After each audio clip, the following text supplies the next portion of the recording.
showed you an expanded book of issues from cc&d. This is actually the issue collection book from cc&d this fall.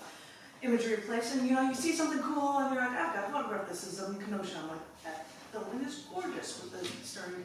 I was like, it seemed totally appropriate. Imagery of Place. Anywho, that is the book for cc&d. One short, one long. This one is, and I might as well share because Tom talked technology. This is a short poem that also has a photo that appears on Instagram and Pinterest and Twitter and, and Facebook and Pinterest. so I might as well get my technology in there. This one is a short one called Opens the Way. I walked down the streets of my village once and stopped when I saw a doorknob in the dirt. I couldn't help but pick it up and keep it.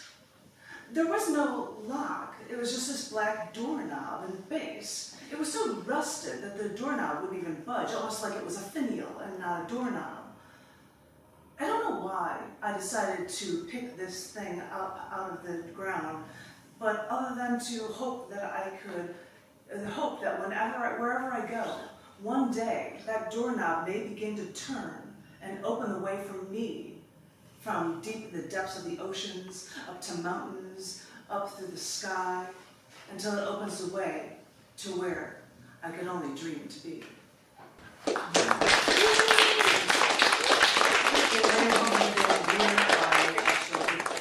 coming up with ones that reference the Bible.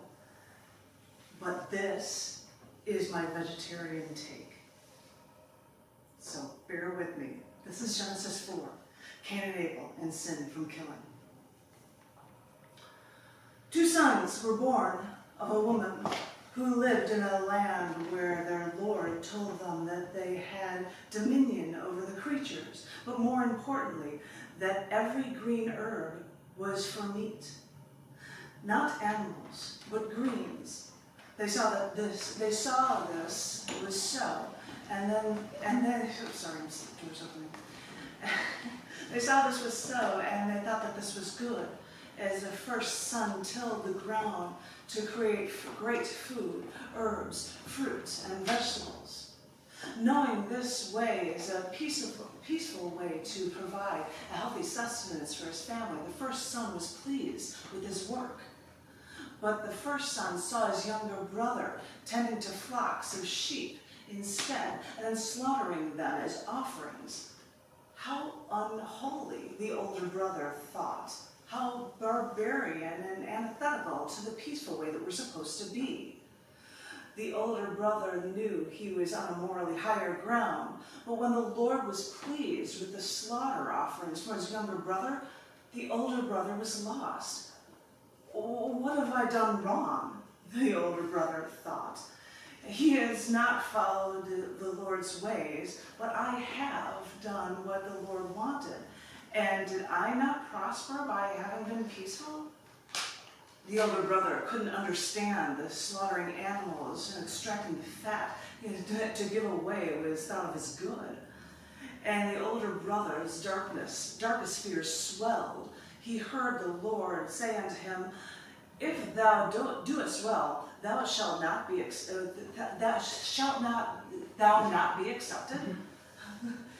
Yes, if the Lord abided by his own rules, the older brother thought.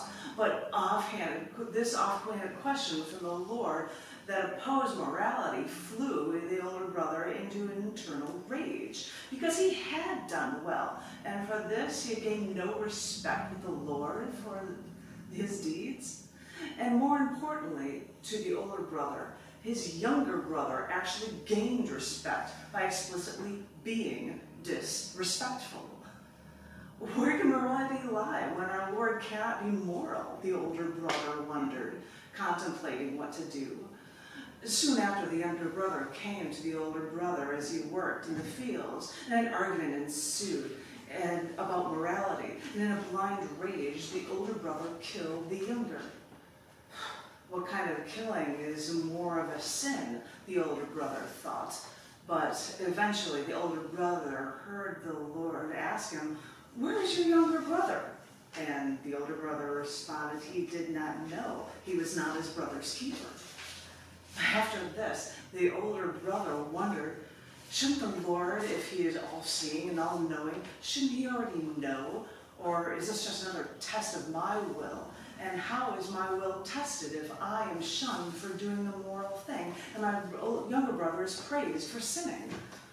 The older brother, understanding morality, could hear his younger brother speak to him from beyond the grave. And after the older brother truly acknowledged his sin after burying his brother in the ground, no food would grow out from the ground would grow tasting sweet. It would never grow from his land again. No matter how well he tended the soil. As if the blood of his younger brother contaminated all that the older brother tried to grow. He wondered if the world knew of the sins of the older brother committed, would they care about the sins of the younger? Do they not hear the cries of all that they have killed, or are they all or for all that has been killed for them, for death-filled meals?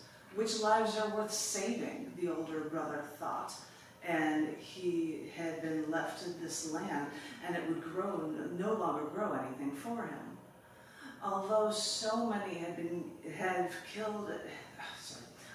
many may have killed him for what he had done to his brother, the Lord understood the morality in the older brother's choices and protected him.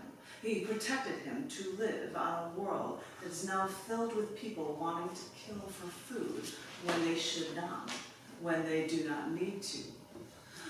The world the other brother was born into was truly a cruel and uncaring world, and the older brother, after one immoral act, was stuck living in a world where slaughter was eaten at every meal, and violence like this was becoming the norm.